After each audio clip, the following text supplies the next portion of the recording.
ನಾನು ಈ ಧರ್ಮವನ್ನು, ಈ ಸನಾತನ ಧರ್ಮವನ್ನು ನಿರ್ಮೂಲನೆ ಮಾಡ್ತೀನಿ ಅದು ಇದು ಅಂತ ನೀನು ಹೋದ್ರೆ ಅದೇ ನಿನ್ನನ್ನು ನಿರ್ಮೂಲನೆ ಮಾಡಿ ಹಾಕ್ಬಿಡುತ್ತೆ. ಆತರ ಎಷ್ಟೋ ಜನ ಇದ್ದಾರೆ, ಬೇಕಾದಷ್ಟು ಜನ ಆತರ ಪ್ರಯತ್ನ ಮಾಡಿ ಕೊನೆಗೆ ಅವರೇ ಸರ್ವನಾಶವಾಗಿರುವಂತಹದ್ದನ್ನು ನಾವು ಇತಿಹಾಸದಲ್ಲಿ ನೋಡಬಹುದಾಗಿದೆ.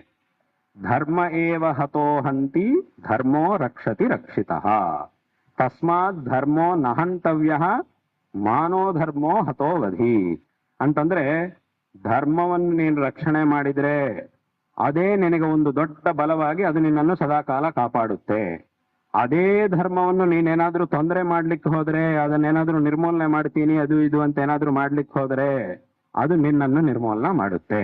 ಧರ್ಮ ಏವ ಹತೋ ಹಂತಿ ಧರ್ಮೋ ರಕ್ಷತಿ ರಕ್ಷಿತಃ.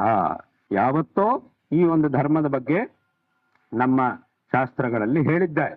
ಅದಕ್ಕೆ ತಕ್ಕಂತೆ ಎಷ್ಟೋ ಜನರಿಗೆ ಹಂಗಾಗಿದ್ದು ಉಂಟು. ಯಾರು ರಕ್ಷಣೆ ಮಾಡಿದ್ದಾರೋ ಅವರ ಒಂದು ರಕ್ಷಣೆ ಧರ್ಮದಿಂದ ಆಯಿತು.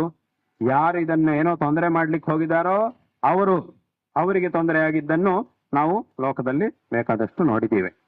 ಬೇಕಾದಷ್ಟು ಉದಾಹರಣೆಗಳು ನಮ್ಮ ಕಣ್ಣು ಮುಂದೆ ಇದೆ. ಇದು ತನ್ನದೇ ಆಗಿರುವಂತಹ ಮಹತ್ವವನ್ನು ಹೊಂದಿ ತನ್ನದೇ ಆಗಿರುವಂತಹ ಅಸ್ತಿತ್ವವನ್ನು ಹೊಂದಿರತಕ್ಕಂತಹ ಧರ್ಮವಾಗಿದೆ ನಮ್ಮ ಒಂದು ಸನಾತನ ಧರ್ಮ.